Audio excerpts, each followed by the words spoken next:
Hello, James. Hi, Cynthia. How are you? I'm doing well, thank you. Welcome and Thank you. great background. I wish I was there. So James is the head of product management at Truata, and he's going to talk about customer data scoring and privacy using KNIME WebPortal. And he's also going to tell us how Truata is offering self-service analytics to hundreds of financial services organizations in a compliant environment. Is that correct, James?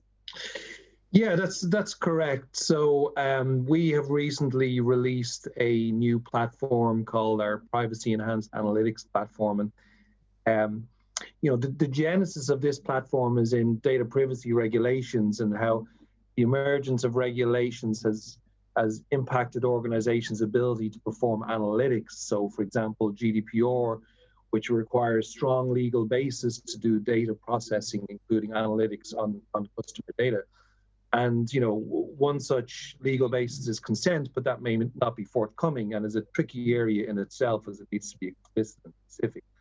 And what you find is that the upshot of these regulations is that you may not be able to perform analytics on your full data universe, so all your customers, because you don't have legal basis. And we refer to that as the Swiss cheese problem. You've got big holes in your data that are just big, dark black holes to you that you can't get any information out of because you've no legal right to.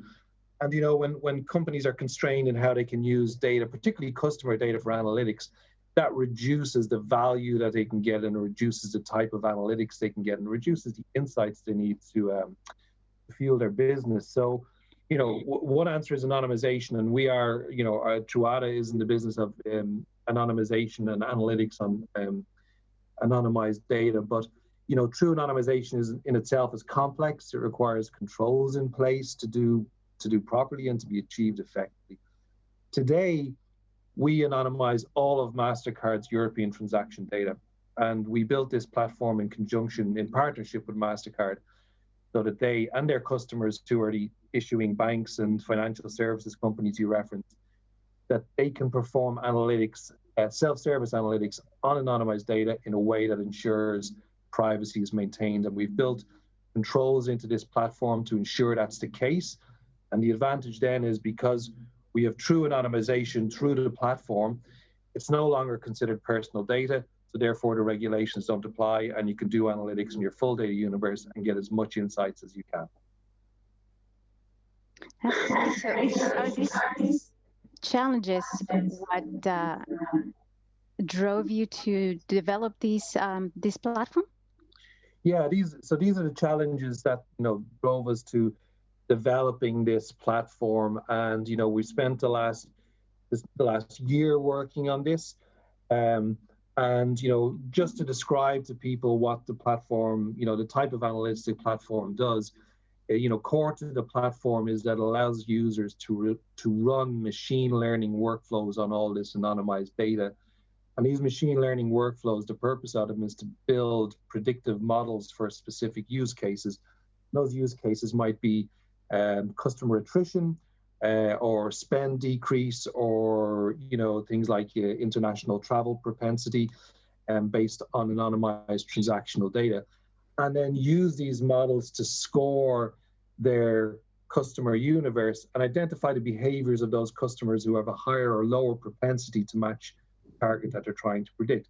So it's self-service machine learning creation, self-service machine learning scoring, all on top of your anonymized data that we are sitting on top of effectively.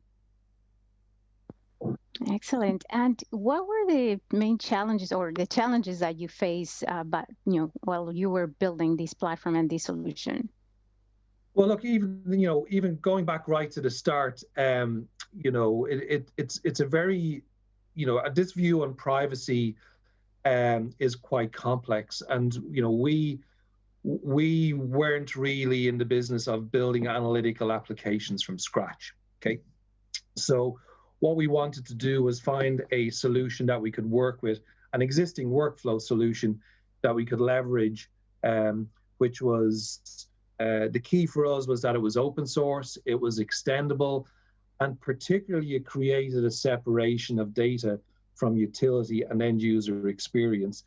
And we looked at a number of solutions in this space. And when we looked at KNIME, and in particular, the capabilities we were introduced to as regards KNIME guided analytics, that seemed to be a really good fit. And we started integrating KNIME into our solution from day one. And if I share my screen here, I'll just show you very quickly some of the key challenges that we then faced once we'd made this decision. So, really where the challenges came from us is that, deploying KNIME is in a production environment and getting it working and getting users access to it is pretty easy. We have a fairly standard KNIME deployment model we use in the distributed environment. So we've multi-executors. We've a RabbitMQ sitting between the executors and KNIME server. And on top of that, then we've got KNIME WebPortal. So that in itself is pretty straightforward and pretty easy to do and works well. Where the challenge comes for us and came for us is that there was much more than KNIME in this whole solution. And while deploying KNIME in itself is easy, deploying it in the just broader integrated solutions architecture brought big challenges for us. So, we have our own portal that sits alongside KNIME.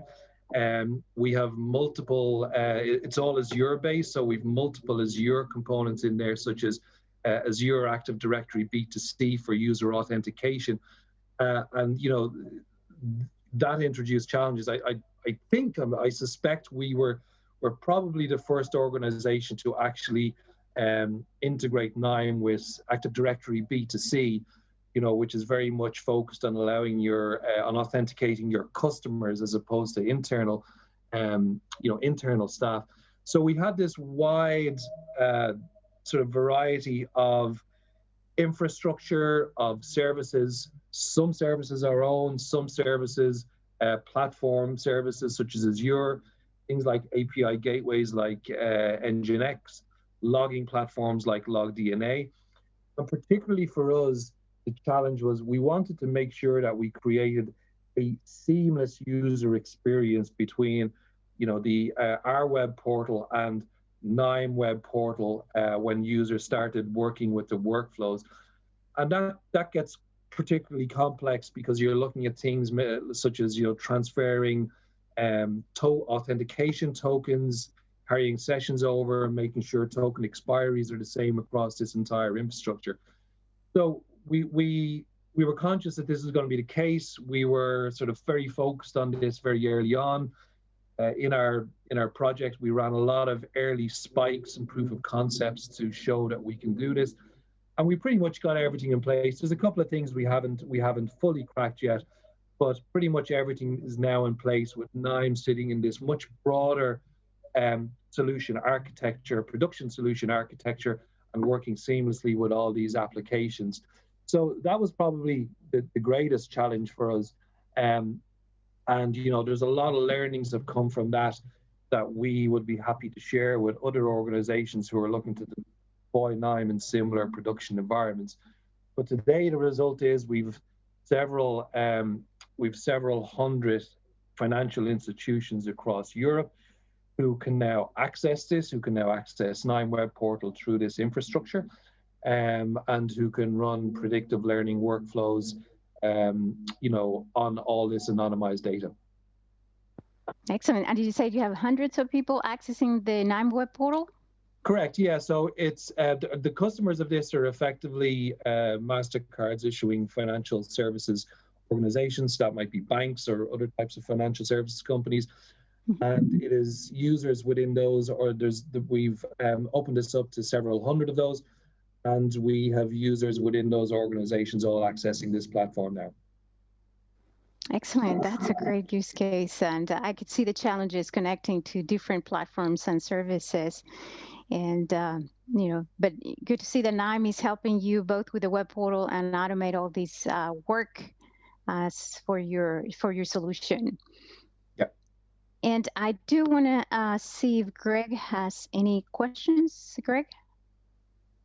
We don't have too many questions that have come up. There's a comment that came up in the chat session that I think is worth mentioning, just because it's a congratulations, which is recognizing what a nightmare it must have been to solve the authorization problem.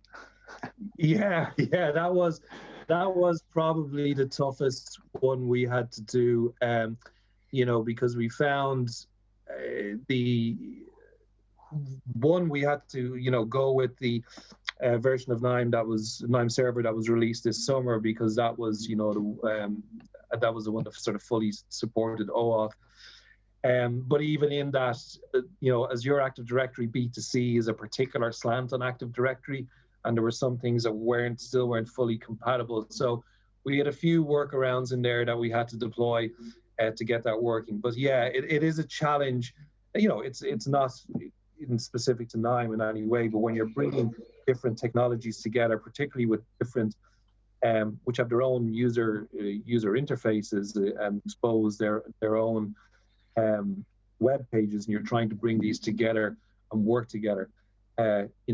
Carrying sessions, carrying authentication information, carrying token information, expiry information across the different parts of the solution is just challenging, full stop. It was tricky to do, but we got there. And so now that you've gone through the work to get all of this set up and built the infrastructure and done the plumbing, how straightforward is it for you now to deploy new workflows or new models to the system? Oh, easy. Yeah. I mean, now, we can use and leverage KNIME, in the same way that most of your users use and leverage KNIME. So we can very easily deploy new workflows. And we've sort of built in the logic within our own portal pages so that when we do plug in new workflows, they can be treated as applications that can be accessed by the user. So we built our own user interfaces around sort of the entry point to accessing workflows, and we treat every workflow as an individual application. And for us to bring in new models, it's quite easy, because primarily that's driven through our data layer. And we've a huge amount of configuration capability built into our workflows. So like the configuration files that we feed into the workflows to tell it things like what kind of data it's going to be dealing with, what are the modeling options, all that kind of stuff. Like, it's megabytes of information and configuration information that's been picked up by the workflow. So we really control a huge amount and can expand the solution quite quickly through configuration alone. Great, thanks. Yeah, excellent, James. Thank you very much. I really appreciate you sharing the story and being with us at the summit, even if it's online, but maybe next year you can come to Austin. Thank you very much. No problem. Thanks a million.